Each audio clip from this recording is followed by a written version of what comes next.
भगवद गीता प्रथम अध्याय। धृतराष्ट्र बोले, हे संजय, धर्मभूमि कुरुक्षेत्र में एकत्रित युद्ध की इच्छा वाले मेरे और पांडव के पुत्रों ने क्या किया? संजय बोले, उस समय राजा दुर्योधन ने व्यूहरचनात्मक युक्त पांडवों की सेना को देखकर और द्रोणाचार्य के पास जाकर यह वचन कहा, हे आचार्य, आपके बुद्धिमान शिष्य द्रुपद पुत्र धृष्टद्युम्न द्वारा व्यूहाकार खड़ी की हुई पांडु पुत्रों की इस बड़ी भारी सेना को देखिए। इस सेना में बड़े बड़े धनुषों वाले तथा युद्ध में भीम और अर्जुन के समान शूरवीर सात्यकी और विराट तथा महारथी राजा द्रुपद, धृतकेतु और चेकितान तथा बलवान काशीराज, पुरुजित, कुंतीभोज और मनुष्य में श्रेष्ठ शैब्य, पराक्रमी युद्धामन्यु तथा बलवान उत्तमौजा, सुभद्रा पुत्र अभिमन्यु एवं द्रौपदी के पांचों पुत्र, ये सभी महारथी हैं।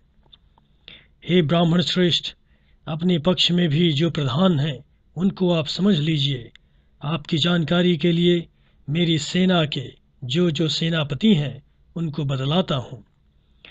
आप द्रोणाचार्य और पितामह भीष्म तथा कर्ण और संग्राम विजयी कृपाचार्य तथा अश्वत्थामा, विकर्ण और सोमदत्ता का पुत्र भूरिभ्रवा,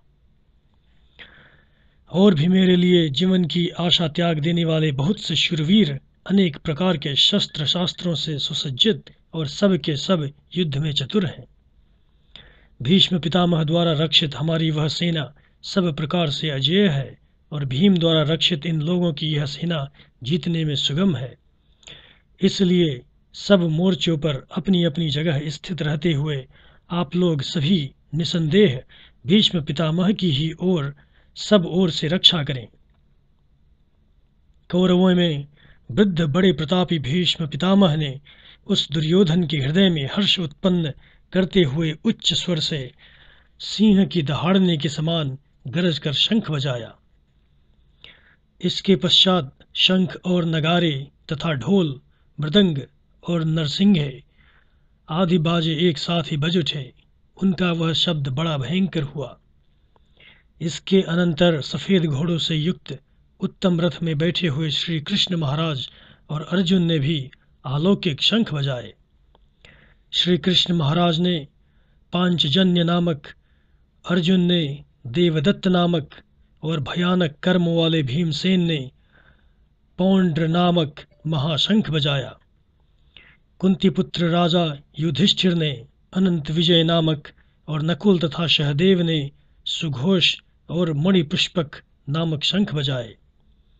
श्रेष्ठ धनुष वाले काशीराज और महारथी शिखंडी एवं धृष्टद्युम्न तथा राजा विराट और अजेय सात्यकी, राजा द्रुपद एवं द्रौपदी के पांचों पुत्र और बड़ी भुजा वाले सुभद्रा पुत्र अभिमन्यु, इन सभी ने भी हे राजन सब ओर से अलग अलग शंख बजाए।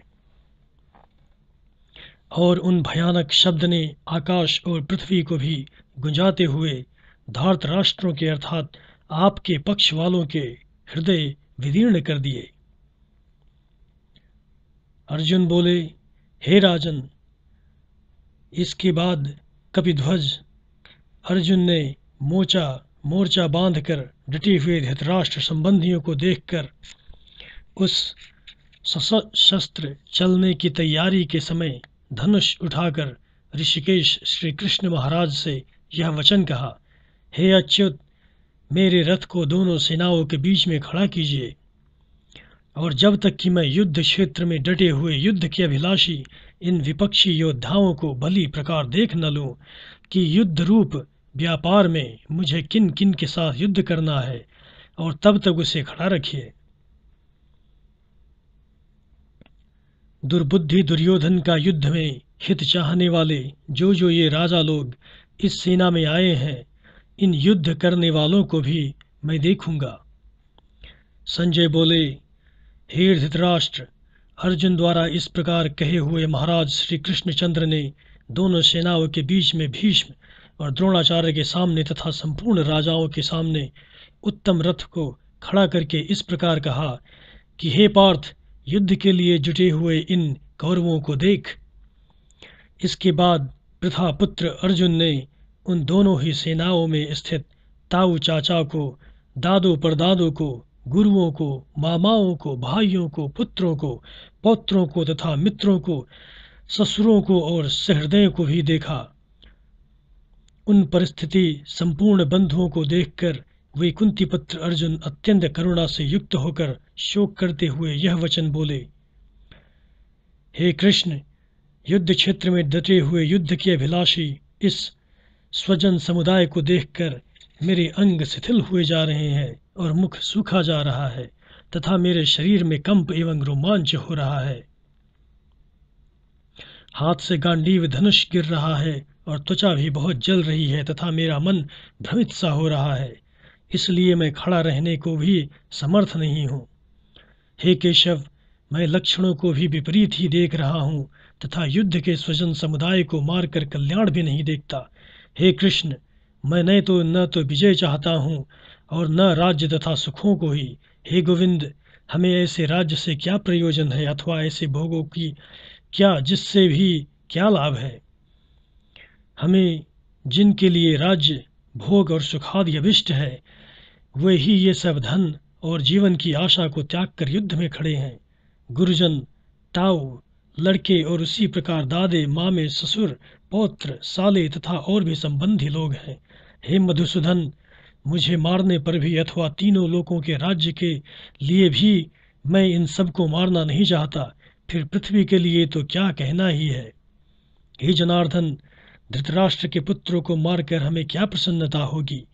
इन आततियों को मारकर तो हमें पाप ही लगेगा। अतएव हे माधव, अपने ही बांधव धृतराष्ट्र के पुत्रों को मारने के लिए हम योग्य नहीं हैं, क्योंकि अपने ही कुटुंब को मारकर हम कैसे सुखी रहेंगे। यद्यपि लोभ से भ्रष्ट चित्त हुए ये लोग कुल के नाश से उत्पन्न दोषों को और मित्रों को विरोध करने में पाप को नहीं देखते, तो भी हे जनार्दन, कुल के नाश से उत्पन्न दोष को जानने वाले हम लोगों को इस पाप